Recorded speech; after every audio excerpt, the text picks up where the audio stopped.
Olá, bem-vindo ao Alô Senado, programa interativo que leva diretamente para os senadores as questões que você quer discutir.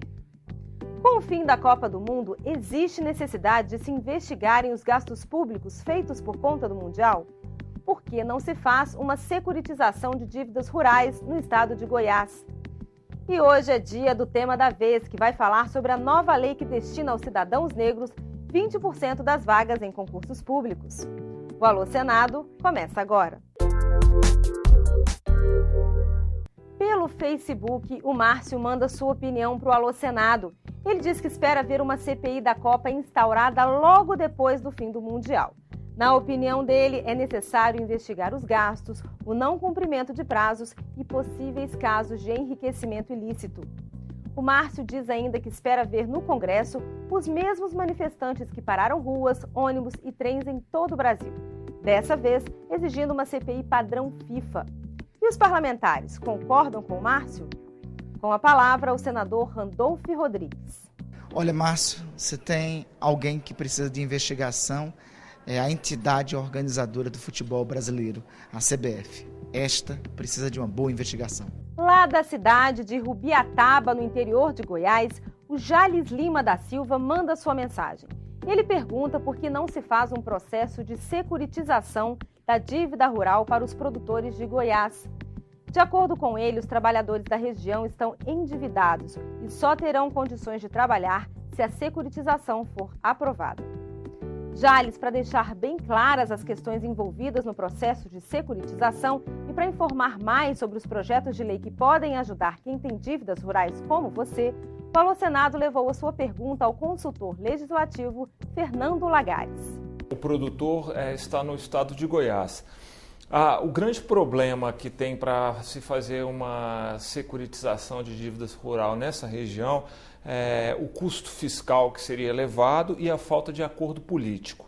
Então, esse seria o principal entrave. No ano passado, a Lei 2.844 renegociou um conjunto amplo de dívidas rurais, mas principalmente voltada para a região Nordeste. Esse é um grave problema, o cidadão está correto.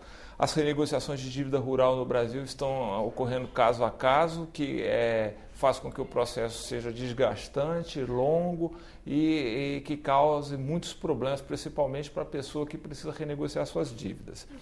No âmbito do Parlamento, especificamente do Senado, 2 projetos de lei tramitaram aqui, o 622 de 2011 e o 688 também de 2011. Eles foram aprovados ao longo do ano passado e desse, foram enviados para a Câmara e estão em discussão para a aprovação de novas possibilidades de renegociação de dívidas.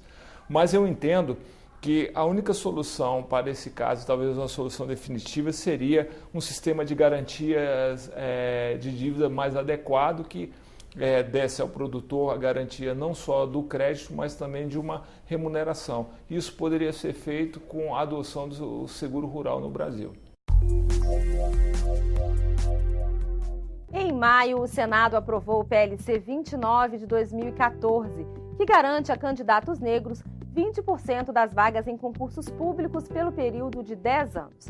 Em junho, a lei foi sancionada pela presidente Dilma Rousseff. Essa lei está entre os assuntos mais debatidos na Central de Relacionamento do Alô Senado nas últimas semanas. As opiniões se dividem. Muita gente acha que o mecanismo das cotas é justo e necessário na busca de igualar as oportunidades entre negros e brancos no Brasil. Mas o Alô Senado também recebeu muitas mensagens contrárias a essa lei. Uma delas é a da Jennifer Christie. Na opinião dela, se a capacidade intelectual das pessoas independe da raça ou da cor da pele, então não existe justiça nessa nova lei. A Jennifer diz ainda que os critérios para aprovação em concursos públicos deveriam se limitar a conceitos como inteligência, estudo e esforço. Jennifer, quem comenta a sua mensagem é a senadora Vanessa Graziotin. Na realidade, creio que a gente tem que analisar essa lei de cota ou as leis de cotas no Brasil como leis que promovem uma discriminação, mas uma discriminação positiva, a partir do momento em que elas procuram corrigir uma distorção, seja a distorção por capacidade, seja uma distorção social, seja uma distorção econômica, não é? E no caso, por exemplo, nós já temos cota de muito tempo para deficientes. Essa lei de cota, que é pouco questionada no Brasil, ela é necessária porque ela vem corrigir uma distorção que está relacionada à própria capacidade, não é? Ou capacidade física, ou capacidade motora. Então ela supre este problema, porque se deixássemos os deficientes físicos concorrer de forma genérica com os demais, eles jamais passariam, jamais seriam aprovados. Então é uma cota institucionalizada no Brasil há algum tempo e que deu certo. A cota de negro, que vem agora também para o concurso no serviço público, é uma cota temporal, entretanto extremamente necessária. Não que ela venha suprir a capacidade intelectual do negro, ela vem suprir uma deficiência social de uma sociedade que não garante condições de igualdade à sua população negra. Infelizmente, essa é a realidade, porque a fatia mais pobre da sociedade, a fatia mais excluída da sociedade exatamente está na parcela da população negra. Então, se nós formos esperar os negros ter acesso às universidades, ter acesso às boas escolas e, portanto, aos bons empregos, a cargos de direção, isso vai se passar muito tempo, né? Então, a cota vem para mostrar que o negro é tão capaz quanto o branco, basta com que ele tenha oportunidade. Então ela vai construir, a partir da cota, uma sociedade onde as oportunidades não sejam diferentes entre negros. Então, cota eu sempre vejo com muito bons olhos e acho que o tempo vai mostrar o quão justa é essa cota de negro. Eu quero estar aqui ainda para a revogação da lei e que, no meu entendimento, será revogada no dia em que os negros forem tratados de igual forma e não necessitarão mais de cota para ingressar, seja no serviço público ou em qualquer outro lugar do nosso país. A reserva de vagas definida pela Lei de Cotas é válida em concursos realizados para a administração pública federal, autarquias, fundações públicas, empresas públicas e sociedades de economia mista controladas pela União, como Petrobras, Caixa Econômica Federal, Correios e Banco do Brasil. O texto não estende as cotas para o Legislativo e para o Judiciário, nem para órgãos públicos estaduais ou municipais.